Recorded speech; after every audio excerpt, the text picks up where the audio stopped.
आता बांधिलकी आणि कोकणाचा काय संबंध वाटतो? म्हणजे भाऊकी आणि कोकणाचा संबंध आहे आपल्याला माहितच आहे, खूप पण खूप danger बांधिलकीचं संबंध आणि कोकणाचं कसं नातं आहे काय सांगशील?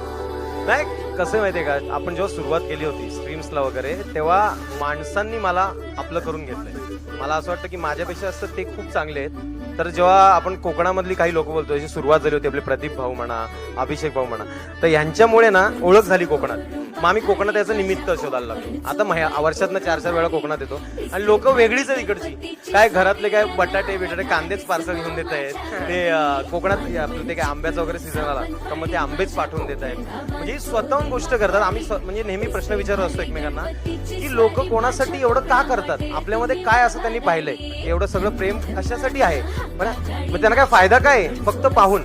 या प्रश्नाचं उत्तरच मला भेटत नाही आणि तेही मला देत नाही. ते मला होतं तुला नाही कळणार पण राहू दे. नाही, प्रेम आहे. प्रेम प्रेम खूप डेंजर आहे. पण कसं वाटतंय येऊन इथे? छान वाटतंय. हो हो छान